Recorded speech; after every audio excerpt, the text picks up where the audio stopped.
with you. I can't be sad with you. Just take my hand and fly up through the dreams where the skies are so clear. 하고 싶은 말들은 장별로 얘기하면 좋을 것 같아. 네.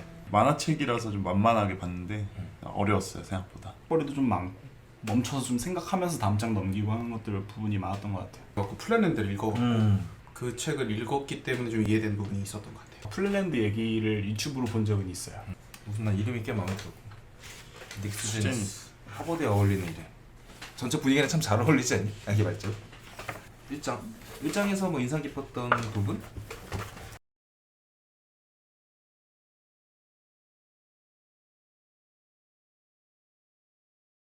평소에는 괜찮다가 이제 친구들 만나거나 사람들을 만날 때 그런 게 이제 가끔 느껴지죠. 저는 경험해 봤던 걸로 했을 때는 이제 그럴 때, 그러니까 얘기에 낄 수가 없을 때, 그러니까 결국은 예, 어떤 집단에 속하지 못한 거에 대한 소외감. 현실적이다. 얘기에 낄 수 없다라는 건 생활인 거니까. 그렇죠. 예. 그러니까 그냥 내가 재수라는 공부를 할 때는 상관이 없는데 이제 남들하고 관계를 맺을 때 소외감이 느껴지면은 소속이 없다는 게 좀 부정적인 감정을 좀 들게 하는 부분이 조금 있죠. 철학적으로 이렇게 정제된 표현을 한 건데 정제되지 않게 표현하면은 대화에 못 낀다. 누구나가 두려워하는 것 같아요. 대학도 취직도 거의 다 그렇겠네. 틀에 박힌이라는 게 각자 좀 생각이 다를 수밖에 없는 부분인 것 같아서 들어보고 싶어요. 어떻게 보면은 그 틀이라는 게 연관돼 있는 게 선택하는 능력이랑도 연관돼 있는 것 같아요. 늘 어떤 사람이 대다수가 선택하는 선택만 따라서 간다면 갑자기 다른 선택이나 다른 관점을 바라보려고 할 때 그걸 어떻게 하는지 자체를 모르게 될 것 같아서 틀 안에 갇힌다는 건 그런 얘기로 저는 해석했거든요. 그걸 안 해본 사람은 그 용기조차도 없고 또는 그런 생각조차도 못할 테니까.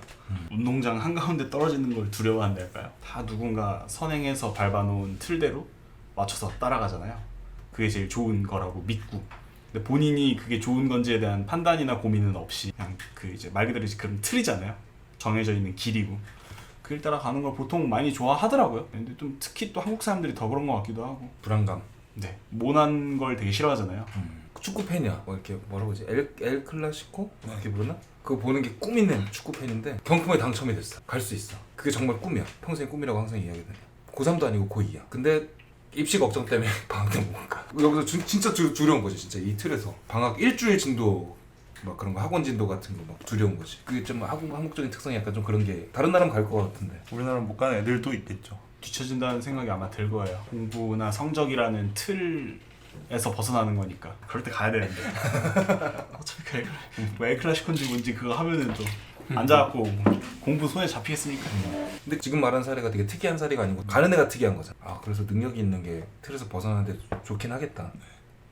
조금 뒤쳐져도 다시 이 줄 안에 금방 들어갈 수 있으니까. 아이러니하네요. 틀 안에 잘 맞는 사람이 틀에서 빠져나오기 더 쉽다라는 게 되는 거잖아요. 굉장히 옳은 말인데 되게 위험할 수도 있다라는 생각이 많이 듭니다. 특히나 저희는 학생들을 만나고 있기 때문에 많은 사람들이 무책임하게 이런 말을 많이 하는 것 같아요. 그 틀을 깨라는 말은 정말 틀을 깬 소수의 자신의 삶과 주위의 사람들의 삶을 바꾼 사람들이 하는 말인데 사용하는 사람들은 그들만큼의 수준이 아닌데도 많이 써버리고. 근데 이 말은 되게 큰 힘을 갖고 있으니까 그렇게 쓰이는 말들이 되게 많아가지고. 피로사회라는 책 예전에 같이 읽었어.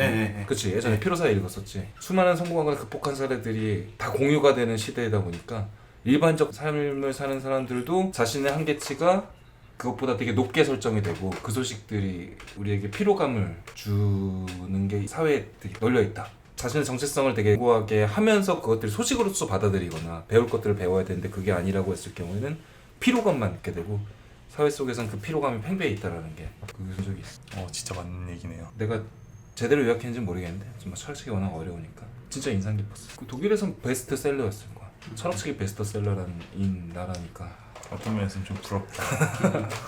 도서 목록 찾아보면 다 토익 책이던데. 욜로 같은 거를 좀 지향하는 표지를 가진 책들. 사유 없이는 그 스탠스를 올바르게 유지하기 힘든 책들인데도 그냥 잘 팔리는 것 같아. 순간적인 그 해소를 주는 책이라서 그냥 자신의 경험이나 주변 사람들의 경험 같은 거를 현대인들한테 공감될 만하게 각색해서 에피소드 형식으로 해놓은 그런 건데 그럼 읽으면 힐링이 되나? 힐링된 사람이 엄청 많지. 그래서 퇴사 열풍도 앞뒤 없이 퇴사한 사람들 꽤 있다며 그때 욜로 때. 네. 많았죠. 맞아요. 자신의 삶을 찾는 것이 직장을 그만두는 것이다. 비판적인 사고가 없는 상태에서 틀을 깬다라는 건 정말. 내공이 쌓이고 음. 예, 시스템에 대한 이해가 되고 그렇다면은 시스템을 옮겨 타거나. 네, 옮겨 타거나 왔다 갔다 어. 하거나 위에서 감방할 수 있는 음. 내공을 갖춘다면은 정말 틀을 자유자재로 깨고 왔다 갔다 할 수 있고 새로운 틀을 만들 수도 있고. 이게 그런 말이 아닌 걸 감적으로 알아도 반박하려면 논리적인 깊이가 필요해서 반박이 되게 힘들어. 맞아요. 정말 허황된 걸로 계속 계란으로 바위치는 사례들이 나오니까 되게 생각이라는 게 많이 필요한 것 같아요. 나 이거 궁금했었는데 수많은 가능성으로 활기 넘치던 시아이문은 완전히 닫혀버렸고 그러면 수많은 가능성으로 활기 넘치던 시대는 언제일까? 애기 때 아닐까요? 선사시대. 고대 그리스? 그거 말고 진짜 선사시대. 불이 뜨거운 걸 만져봐야 알던 시대. 뭐 중세 뭐 이럴 때 그리고 귀족들은 밑에서 농사를 다 짓기 때문에 아예 할 게 없어갖고 너무 할 게 없다 보니까 파티하고 그러고 이제 그 중에 생각 있는 사람들이 그 뭐 수학자에게 조사하다 보니까 그 수학자 철학자들이 대부분 집이 겁나 부유했더라고요. 너무 할 일이 없으니까 책 읽고 책 쓰고 연구하고 뭐 뉴턴도 계속 살아나면 하루 종일 쳐다보고 있고 할 일이 없어갖고 할 일이 없기 때문에 가능성도 많고 시야도 더 넓어지지 않았나. 다시 말해 새로운 방식으로 세상을 바라보는 법을 발견하고 수많은 가능성의 문을 열고 생생하게 깨어있기 위한 신선한 방법을 찾는 것이다. 생생하게 깨어있기 위한 이 부분이 예전에 우리 디태치먼트 같이 봤었잖아. 거기서 책을 읽는 이유에 대해서 막 선생님이 열변토하는 그거 있잖아. 생각 사유? 읽어야 하는 이유? 연결된다고 생각했어. 관찰의 힘이라는 책 읽었었는데 그래서 원래 안 봤던 거를 봤던 것처럼 느끼는 게 데자뷰잖아요. 근데 뷰자대는 반대로 내가 평소에 늘 보던 건데 갑자기 새로운 시각으로 한번 다시 보는 거를 뷰자대라고 그 사람이 그냥 이름을 붙인 건데 근데 그 뷰자대를 잘 할 수 있을수록 좀 관찰하는 힘이 커지더라고요. 관찰의 힘을 좀 길러내면은 이런 시각도 좀 넓어지지 않을까 하는 생각이 좀 드네요. 늘 봐오던 거에서 새로운 생각을 하고 더 나아질 수 있겠다는 생각을 하거나 어떤 걸 보고 다른 거랑 연관짓는 생각을 계속 한다는 거는 어떤 면으로 성실한 것 같아요. 그걸 게을리하지 않는 거니까. 체력이랑 정신력의 문제랑도 되게 연관된 것 같아서 천재성과 어떻게 보면 좀 거리가 멀다? 이렇게 생각도 들었어요. 새로운 관점을 발견하면 뭐가 좋고 뭐를 위해서 해야 되느냐라는 왜 문제가 여기서 필요하지 않나. 아 왜? 우리가 그 관점을 바꾸는 게 이유가 본인 만족을 위한 건지 아니면은 뭐 누구에게 크게 말하면 인류에게 도움이 되는 건지. 그냥 단순하게 아는 게 즐거운 걸 수도 있고 내가 누구보다 많이 안다, 누구보다 먼저 알았다 이런 것도 중요하지만 그냥 아는 것 자체가 재밌고 즐거울 수도 있으니까요. 그걸 즐길 줄 아는 사람이면 자연스럽게 요 방향이 좋은 방향이라는 걸 느낄 것 같아요. 한국이 특히나 완전 정해진 거대로 가는 거니까 뭐 중학교 때 학교 그만둘래요 그러면은 왜 라는 거 대신에 안 돼! 다른 길을 말할 기회가 없잖아. 왜가 아니네. 안 되네. 이상 다양한 관점의 중요성. 눈이 많아서 거미도 했구나. 눈이 8개인 건가?